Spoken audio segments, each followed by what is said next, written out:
విజయం తర్వాత ప్రపంచవ్యాప్తంగా ఇది భారతదేశంలో ఒక అస్థిర వాతావరణాన్ని సృష్టించే ప్రయత్నాలు కొన్ని జరుగుతున్న నేపథ్యంలో స్లేట్ వ్యవస్థాపకుడు అమర్నాథ్ వాసిరెడ్డి గారికి సంబంధించిన ఒక కథనం చూద్దాం. దీనివల్ల ఎంత మేర మేలు జరుగుతుంది, కీడెంత అనే విషయం చర్చించుకోవచ్చు. కానీ రాజకీయాల్లో పెను మార్పులు సంభవించబోతున్నాయి.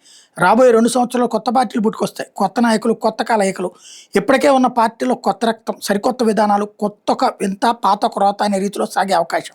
చాలామంది విశ్లేషకులు కొత్త తరంతో మంచి జరుగుతుంది అంటారు. మంచిదే, నిజంగా జరిగితే అంతకన్నా ఏం కావాలి. కానీ ఒక చిన్న ఉదాహరణ, ఐపీఎల్ క్రికెట్లో ఆర్సీబీ టీం గెలవడంతో యువత పండగ చేసుకున్న తీరు చూస్తే యువతను పెడదారి పట్టించడం, మాయ చేయడం ఇంత సులభం అనిపిస్తుంది. ఇది బెంగళూరు టీమా, ఒక ప్రైవేట్ కంపెనీ. దీని ప్రస్తుత owners Aditya Birla group, Times of India group, Blackstone అనే private equity company, Bolt Ventures అనే మరో ప్రైవేట్ కంపెనీ. పోనీ కర్ణాటక చెందిన క్రికెటర్స్ ఇందులో ఉన్నారా? దేవదత్ పడిక్కల్ తప్పించి మిగతా అందరూ వేరే రాష్ట్రాల వాళ్ళు.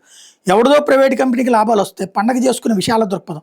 కర్ణాటక బెంగళూరుకి చెందకపోయినా తమ ఊరు పేరుతో ఆడితే చాలు, అదే తమ ప్రాంత విజయం అని సంబరపడే ప్రాంతీయ దృక్పథానికి అతీతమైన భావన యువతలో వచ్చిందని సంబరపడాలా? లేకపోతే ఆయన ఆలోచన చెప్తున్నారు. మా బడిలో చదివిన విద్యార్థి ఇప్పుడు ఐపీఎల్ వన్డే ఇంటర్నేషనల్లో బ్రేక్ కోసం చూస్తున్నాడు. క్రికెట్లో అత్యుత్తమ ప్రతిభ కనబరుస్తున్నాడు, కానీ ఛాన్స్ రావడం లేదు. కారణం రాజకీయం, పలుకుబడి, ఆ డబ్బు లేదు.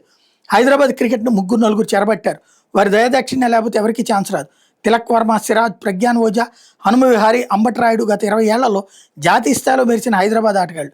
ఎన్ని వేల మంది గుండె కోత. ఒక్కోసారి హైదరాబాద్లోని క్రికెట్ గ్రౌండ్స్కి వెళ్తే కన్నీటి గాథలు 100లో వినిపిస్తాయి. విషాదం ఏంటంటే దీని మీద కనీసం చర్చ జరగదు. రాజకీయాలు పక్కన పెట్టండి, ఈ స్థాయిలో యువత ఆలోచన రీతి ఉంటే రేపటి ప్రపంచం ఎలా ఉంటుందో అన్నట్టు. క్రికెట్లో ఐపీఎల్ లాగే రాజకీయాల్లో కూడా ఓనర్షిప్, ప్రైవేట్ విదేశీ ఈక్విటీ కంపెనీలు ఓనర్స్గా పార్టీలు ఏర్పాటు చేస్తే ఎట్లా ఉంటుంది?